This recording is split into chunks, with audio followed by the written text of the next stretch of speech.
1914's missed shot, the French plan that could have crushed Germany early, imagine.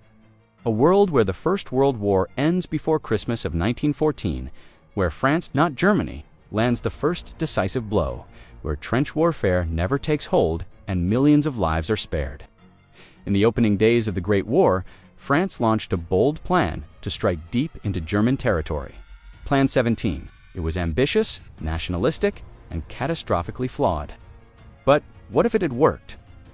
To understand the failure and the lost potential of Plan 17, we need to go back to the simmering tensions of pre-war Europe.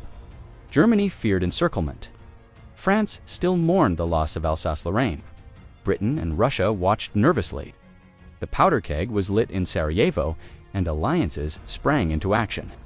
Germany's strategy: strike France hard and fast through Belgium before turning east to face Russia, the infamous Schlieffen Plan. It counted on French aggression, and it got it. French military thinking was steeped in offensive spirit, what they called vital, the belief that courage and morale would overcome firepower. This mindset shaped their war plan and blinded them to its weaknesses. Plan the 17th, developed under General Joseph Joffre, was France's masterstroke to reclaim lost pride and land.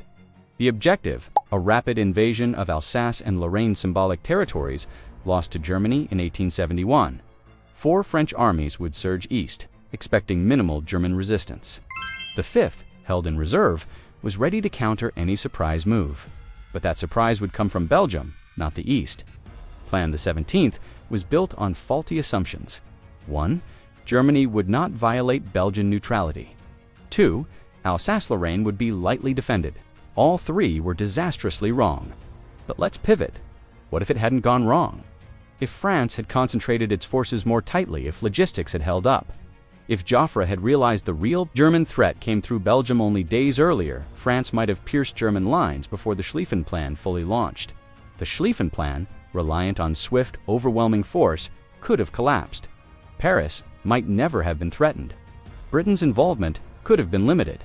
Millions of deaths might have been avoided. What actually happened was disaster. In the Battle of the Frontiers, French troops marched directly into fortified German defenses. Machine uniforms, poor coordination between French armies, misread German movements. It all culminated in one of the bloodiest opening months of any war in history. France lost over 250,000 men in the first month alone, and the momentum shifted permanently. With both sides exhausted, the front froze. A desperate push toward the North Sea began, what historians call the race to the sea, and their trench warfare was born. 4 years of slaughter followed from Verdun to the Somme. All of it might have been avoided if Plan 17 had worked. World War I changed everything. It toppled empires, redrew borders, planted the seeds of the Second World War, and it might all trace back to a flawed French plan.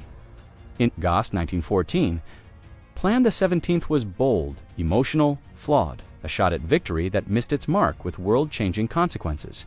History often turns on what doesn't happen.